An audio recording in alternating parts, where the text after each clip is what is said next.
బీసీల నోట్లో మట్టి కొట్టారు, మాయామర్మం చేశారు బడ్జెట్ విషయంలో అని చెప్పేసి అని అంటున్నారు.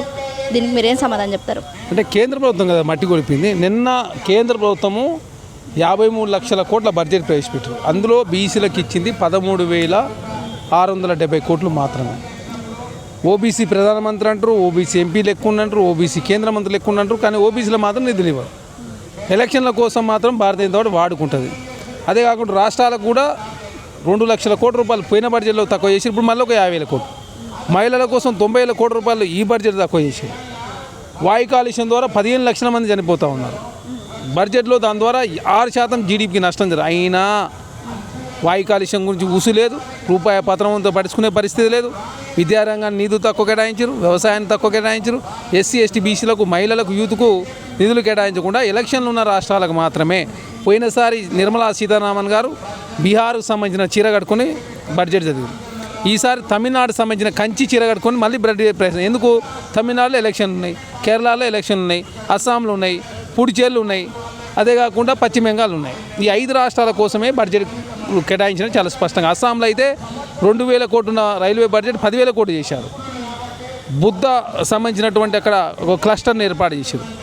అదేవిధంగా తమిళనాడు సంబంధించి అయితే ఏదైతే కొబ్బరి సాగు సంబంధించి ప్రోత్సాహకాలు అందించారు.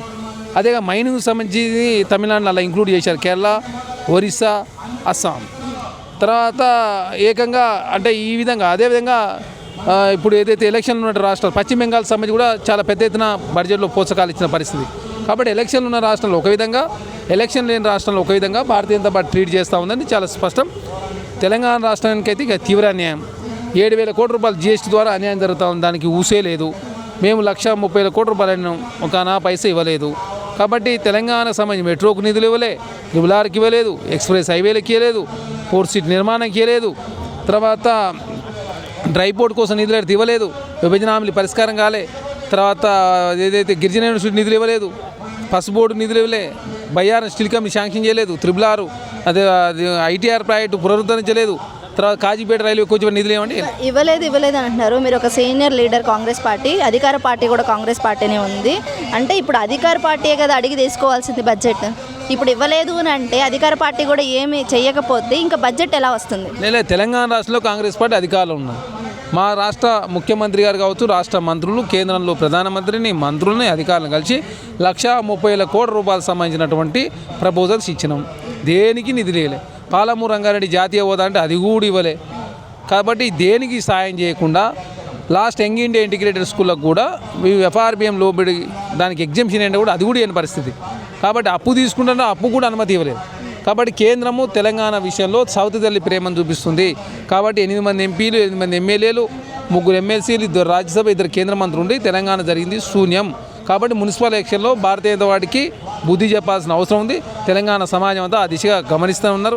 నరేంద్ర మోడీ గారు ఎలక్షన్లు వచ్చినప్పుడు బంగ్లాదేశ్ను, పాకిస్తాను, చైనాను, ముస్లింలు, ఇదాబులు, తర్వాత కేరళ స్టోరీ అని, కశ్మీర్ స్టోరీ అని రకరకాల స్టోరీ చేసి ఓట్లు వేయించుకుంటాడు తప్ప ఈ దేశంలో ప్రజలు ఏదైనా పోనీయండి, ఎస్సీ ఎస్టీ బీసీలు మైనార్టీలు ఎటన్నా పోనీయండి, హిందువుల పేరు మీద ఓట్లు వేయించుకోవాలా, పబ్బం గడుపుతే తప్ప ఈ దేశంలో సాధారణ ప్రజానికని పట్టించుకోకుండా 22% సాధారణ ప్రజల నుండి ట్యాక్సులు తీసుకుంటూ 18% మాత్రమే కార్పొరేట్ ద్వారా వసూలవుతాయి. అంటే 3% అదనంగా మధ్యతరగతి ప్రజల మీద, ఉద్యోగుల మీద భారం మోపే ప్రయత్నంలో భారతీయ జనతా పార్టీ ముందుకు పోతా ఉంది.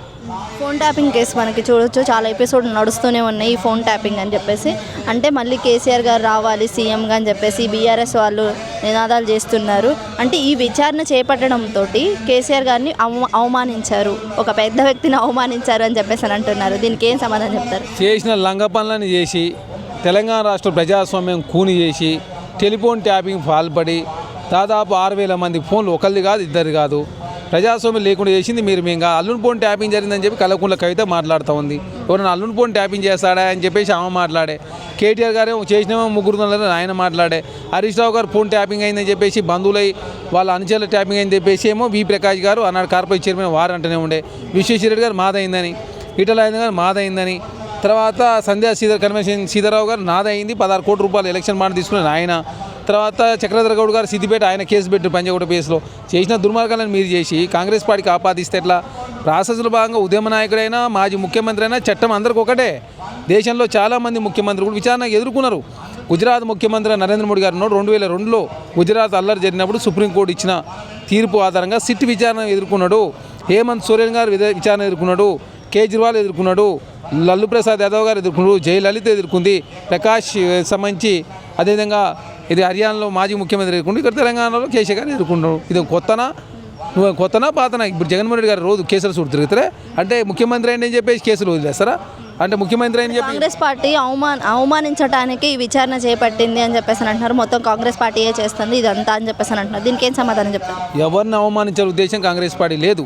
తెలంగాణ రాష్ట్రంలో చట్టం అనేది ఎవరికి చుట్టం కాదు. ప్రజాస్వామ్యబద్ధంగా కాంగ్రెస్ పార్టీ ముందుకు పోతా ఉంది. దానిలో భాగంగా బాధ్యుల మీద చర్యలు మీలాగా డైనింగ్ టేబుల్ మీద కూర్చొని ఆనాడు అర్ధరాత్రి 3 గంటలకు రేవంత్ రెడ్డి గారు 2018 డిసెంబర్ 4వ తారీఖు నాడు తలుపులు బద్దలు కొట్టి అరెస్ట్ చేసి ఆనాడు హైకోర్టు పోలీసు వాళ్ళని మందరించిన పరిస్థితి మనం చూసినాం.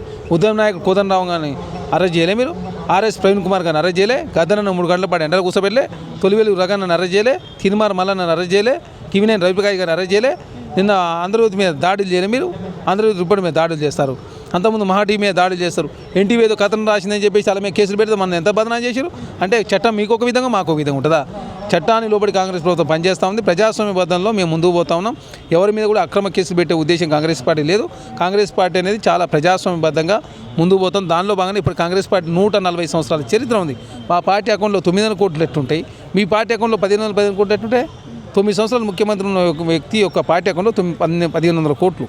ఢిల్లీలో మీకు ఆఫీస్ ఉంటుంది, హైదరాబాద్ ఒక ఆఫీసు, జిల్లాల ఆఫీసు, మండలాల ఆఫీసు, మీకు ఇన్ని ఆఫీసులు పెట్టుకొని అన్ని ఫామ్ హౌస్లు పెట్టుకొని తెలంగాణ రాష్ట్రంలో వేల కోట్ల రూపాయల అవినీతి పాల్పడి ఈరోజు తెలంగాణ రాష్ట్రంలో ప్రజాస్వామ్యం కూని చేసి ఫోన్ ట్యాపింగ్ పాల్పడి భార్యాభర్తలు మాట్లాడుకున్న సంభాషణ విని పెట్టుబడిదారులు బ్లాక్మెయిల్ చేసి మీరు మాట్లాడితే ఎట్లా? కాబట్టి కేసీఆర్ అయినా బీఆర్ఎస్ పార్టీ అయినా కేటీఆర్ గారు హరీష్ రావు గారు బీఆర్ఎస్ పార్టీ శ్రేణులు ఎంత తక్కువ మాట్లాడితే అంత మంచిది. అంటే ఇప్పుడు శిక్ష పడిద్ది అంటారా కేసీఆర్ గారికి? విచారణ అయితే జరుగుతుంది అంటే దానికి ఇంకా రుజువులు ఏమీ లేవు. చెప్పాలంటే ఆయన చేశాడు అంటానికి రుజువులు కనిపించట్లేదు. బట్ విచారణనే జరుగుతుంది. ఈ విచారణ అయిపోయిన తర్వాత మనకి తెలుస్తుంది. ఇప్పుడే మనం అంటే ఆయన చేశాడు అని చెప్పేసి అని అనకూడదు కదా. ఇప్పుడు శిక్ష పడిద్దా కేసీఆర్ గారికి? ఇక్కడ గుర్తుపెట్టుకోవాలి, విచారణలో భాగంగా సాక్ష్యాలు సమకూర్చే ప్రయత్నంలో సిట్టు ముందుకు పోతా ఉంది. సాక్ష్యాలు సమకూరుస్తుంటే దాని ఏదో మొత్తం రాద్ధాంతం చేసే ప్రయత్నం, అసలు సాక్ష్యాలే సేకరించొద్దు, నేను విచారణకే రాను, నన్ను ఫామ్ హౌస్కి వచ్చి విచారణ చేయండి, ఏమన్నా అర్థం ఉందా? అసెంబ్లీ రికార్డులో అడ్రస్లు 2 ఉన్నాయి.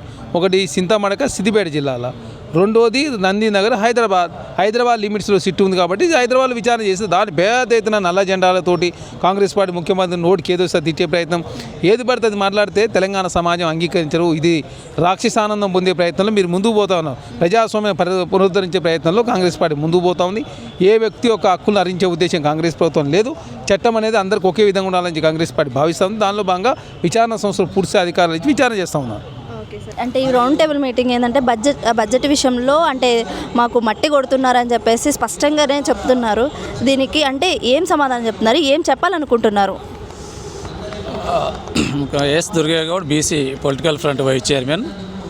ఈరోజు BC political front, BC intellectual forum ఆధ్వర్యంలో బీసీలకు ఇస్తున్నటువంటి బడ్జెట్ అంశాలపైన చర్చ రౌండ్ టేబుల్ సమావేశం జరిగింది. ఈ కార్యక్రమానికి చిరంజీవులు గారు, ఐఏఎస్ మాజీ, అదేవిధంగా విశారదన్ మహారాజ్ గారు, BC political front chairman Balagonda Balaraju Goud గారు, మా కుల సంఘాల పెద్దలందరూ కూడా హాజరు కావడం జరిగింది. ముఖ్యంగా రాష్ట్ర ప్రభుత్వం ఏంటంటే రాష్ట్ర బడ్జెట్ 3 లక్షల కోట్ల రూపాయల బడ్జెట్. అందులో బీసీల వాటా 1,50,000 కోట్ల రూపాయలు ఇవ్వాలి. అంటే బడ్జెట్ ఎవరి వల్ల తయారవుతుంది? ఈరోజు బీసీలు, ఎస్సీలు, ఎస్టీలు పన్నుల రూపేణ కట్టినటువంటి బడ్జెటే ఈ రాష్ట్ర బడ్జెట్. మా ద్వారా వచ్చినటువంటి బడ్జెట్లో మాకు ఇవ్వడానికి ఈ రాష్ట్ర ప్రభుత్వాలకు బడ్జెట్ ఇవ్వనీకి చేతులు రావట్లేదు. ఇస్తున్నది ఎంత? వాస్తవంగా 3,50,000 కోట్ల రూపాయల బడ్జెట్ రావాల్సి ఉంటే బీసీలకు ఇస్తున్నది ఎంత? వీళ్ళు సంవత్సరానికి 20,000 కోట్ల రూపాయలు ఇస్తామన్నారు. 20,000 కోట్ల రూపాయలు ఇస్తామని చెప్పేసి అందులో కేటాయించింది ఎంత? 8,000 కోట్ల రూపాయలు కేటాయించారు ఫస్ట్ బడ్జెట్లో. ఖర్చు చేసింది ఎంత? 2,000 కోట్లు ఖర్చు పెట్టారు. అంటే ఇస్తున్నదేమో 20,000 కోట్ల రూపాయలు, బడ్జెట్లో పెట్టిందేమో 9,000 కోట్ల రూపాయలు, ఖర్చు చేసిందేమో 2,000 కోట్ల రూపాయలు. అంటే 7,000 కోట్ల రూపాయలు పాత బడ్జెట్లో బకాయి ఉంది. ఇప్పుడు మొన్న పెట్టినటువంటి బడ్జెట్లో 11,000 కోట్ల రూపాయలు బడ్జెట్, అది ఇప్పటిదాకా ఖర్చు చేయలేదు. అంటే దాదాపు 11 అది ఒక 9 20,000 కోట్లు 2 సంవత్సరాల పేరు మీద 20,000 కోట్లు ఇచ్చారు.